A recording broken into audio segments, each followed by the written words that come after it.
नमस्कार, मैं हूं आपके साथ पूजा और आप देख रहे हैं महाराष्ट्र फाइल्स। इस खास शो में हम बात करेंगे महाराष्ट्र की बड़ी खबरों पर, लेकिन सबसे पहले नजर हेडलाइंस पर।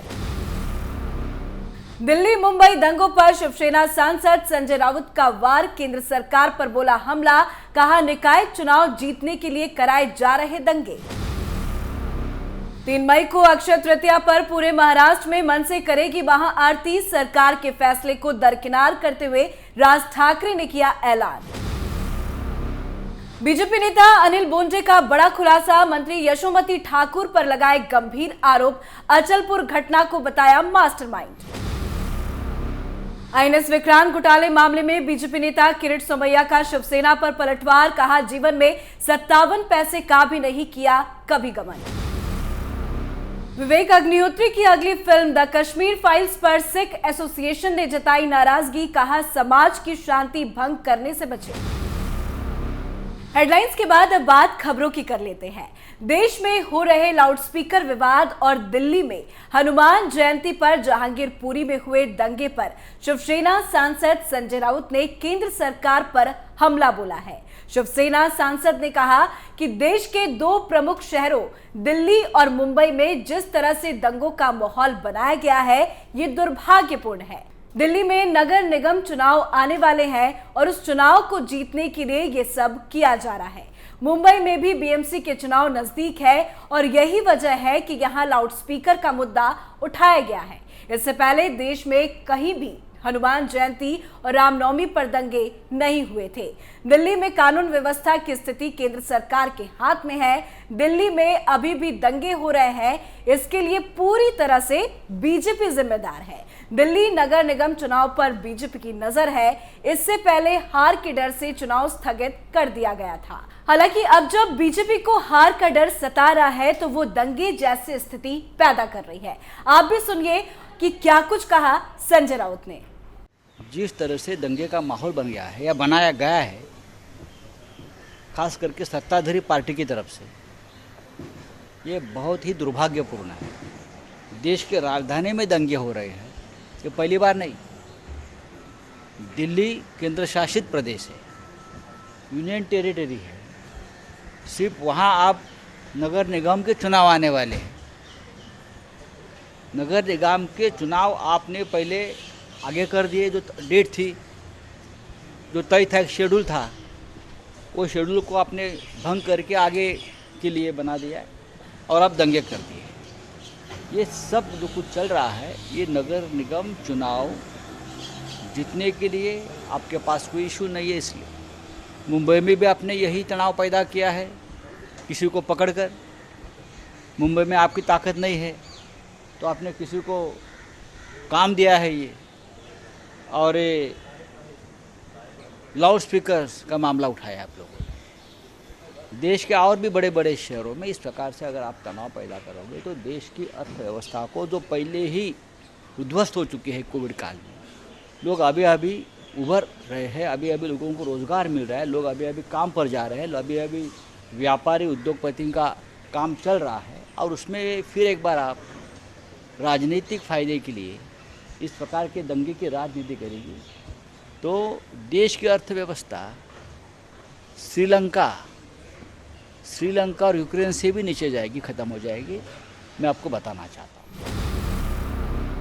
अब बात दूसरी खबर की कर लेते हैं। हमारी दूसरी खबर महाआरती से जुड़ी हुई है। महाराष्ट्र में लाउडस्पीकर को लेकर राजनीति गर्म है, जिसके बाद अब महाराष्ट्र नवनिर्माण सेना की तरफ से ऐलान किया गया है कि 3 मई को यानी अक्षय तृतीया के मौके पर राज्यभर में उनके कार्यकर्ता स्थानीय मंदिरों में लाउडस्पीकर पर महाआरती करेंगे। आपको बता दें कि 3 मई को ईद का भी त्योहार है। पार्टी की तरफ से मंगलवार को इस मुद्दे पर राज ठाकरे के आवास पर एक अहम बैठक रखी गई थी, जिसके बाद मनसे ने ये ऐलान किया है। हालांकि पार्टी नेता नितिन सरदेसाई ने कहा कि 3 मई के अल्टीमेटम पर राज्य सरकार की नई गाइडलाइन जारी होने पर ही अगली रणनीति तय की जाएगी। साथ ही कहा कि अभी सुनने में आ रहा है कि राज्य सरकार सभी के लिए सर्वोच्च न्यायालय की गाइडलाइन के तहत ही नियमावली जारी करने जा रही है। ये अच्छी बात है, ये हमारे आंदोलन का ही असर है। अब आगे बढ़ते हैं और बात अगली खबर की कर लेते हैं। हमारी अगली खबर महाराष्ट्र की महिला एवं बाल विकास मंत्री यशोमती ठाकुर से जुड़ी हुई है, जिन पर एक गंभीर आरोप लगा है। यह आरोप बीजेपी के नेता अनिल बोंडे ने लगाया है। उनका आरोप है कि अमरावती के अचलपुर में हुई घटना की मास्टरमाइंड उद्धव सरकार की मंत्री यशोमती ठाकुर है। इसके साथ ही उन्होंने अमरावती में 12 नवंबर को आयोजित मुस्लिम मोर्चा में भी उनका हाथ होने की बात कही है। उन्होंने कहा कि मंत्री यशोमती के उस घटना में शामिल होने के कारण विरोध में भाग लेने वाले मुसलमानों के खिलाफ कार्रवाई नहीं की गई। काश्मीर फाईल पाहून आलेल्या मातंग समाजाच्या मुलांनी भारत माता की जय म्हटलं म्हणून त्यांच्यावर झालेला हमला, काल वलगावमध्ये शुभम निर्मळ नावाच्या पोरावर 3 मुस्लिमांनी केलेला हल्ला, हे सगळे प्रकरण दाबायचा प्रयत्न पालकमंत्री करतात। आणि पालकमंत्री रेतीचे धंदे असो, गुटख्याचे धंदे असो, मटक्याचे धंदे असो, या सगळ्या अवैध धंदे, भंगाराचे धंदे असो, चोरीचे धंदे असो, भंगारवाल्याचे, त्यांना संरक्षण देण्याचं काम करतात। म्हणून हिंमत वाढली आहे आणि म्हणून अमरावती जिल्ह्यामध्ये अस्वस्थता निर्माण झालेली आहे। कुठेही 2-4 हजार मुस्लिम जमा होतात आणि ताबडतोब अस्वस्थता निर्माण करतात।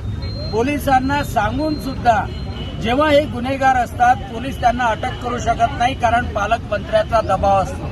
आणि म्हणून अमरावती जिल्ह्यामध्ये होत असलेल्या दंगलीला एकमेव कांग्रेसची पालकमंत्री यशोमती ठाकुर जबाबदार आहे। वहीं अचलपुर में हुई मारपीट के विरोध में बीजेपी ने अमरावती में प्रदर्शन किया। आपको बता दें कि महाराष्ट्र के अमरावती जिले के अचलपुर शहर के दुल्ला गेट इलाके में बीती रात झंडा फहराने को लेकर 2 गुटों में मारपीट शुरू हो गई, जिसके बाद पुलिस ने अचलपुर और पर्वतवाड़ शहर में धारा 144 लगा दी। इस मामले में पुलिस ने 16 लोगों को गिरफ्तार किया है। पुलिस की माने तो अब स्थिति नियंत्रण में है और अचलपुर और पर्वतवाड़ में धारा 144 लगा दी गई है। साथ ही पुलिस ने लोगों से अपील की है कि वो अफवाहों पर विश्वास न करें और साथ ही अफवाहों को न फैलाएं। अब आगे बढ़ते हैं और बात बीजेपी नेता किरीट सोमैया की कर लेते हैं। किरीट सोमैया पर लगातार शिवसेना की तरफ से एनएस विक्रांत को लेकर हमला किया जा रहा था। उन पर गबन का आरोप लगाया जा रहा था, जिस पर अब सोमैया ने पलटवार किया है।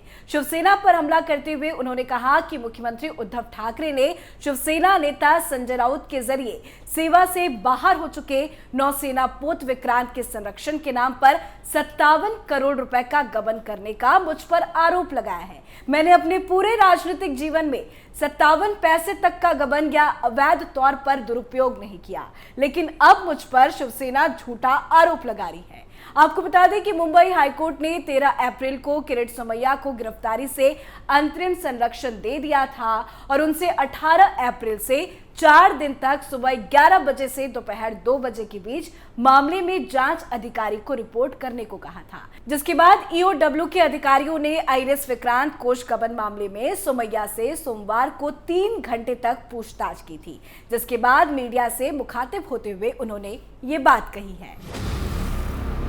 अब अपनी आखिरी खबर का रुख कर लेते हैं। हमारी आखिरी खबर द कश्मीर फाइल्स के डायरेक्टर विवेक अग्निहोत्री से जुड़ी हुई है। जैसा कि आप जानते ही होंगे कि विवेक अग्निहोत्री ने अपनी अगली फिल्म का ऐलान कर दिया है। फिल्म की कहानी क्या होगी, किस मुद्दे पर यह फिल्म बेस्ड होगी, ये कल के अपने कार्यक्रम में हमने आपको बताया था कि ये फिल्म 1984 के दंगे पर आधारित होगी और इसमें क्या कुछ दिखाया जाएगा, ये जानने के लिए आप हमारे कल का कार्यक्रम देख सकते हैं। अब आगे बढ़ते हैं और विवाद की वजह की बात करते हैं। दरअसल विवेक अग्निहोत्री के इस ऐलान के बाद अब महाराष्ट्र सिख एसोसिएशन ने इस पर प्रतिक्रिया दी है। महाराष्ट्र सिख एसोसिएशन का कहना है कि फिल्मकारों को समाज की शांति भंग करने से बचना चाहिए। सिख समुदाय ने कहा कि रचनात्मक अभिव्यक्ति और व्यक्तिगत लाभ के लिए सिख विरोधी दंगे जैसी त्रासदी के विवासीकरण का हम कड़ाई से विरोध करते हैं। सिख समुदाय की प्रतिक्रिया के बाद अब इस पर विवेक अग्निहोत्री की तरफ से भी अपनी प्रतिक्रिया दी गई है।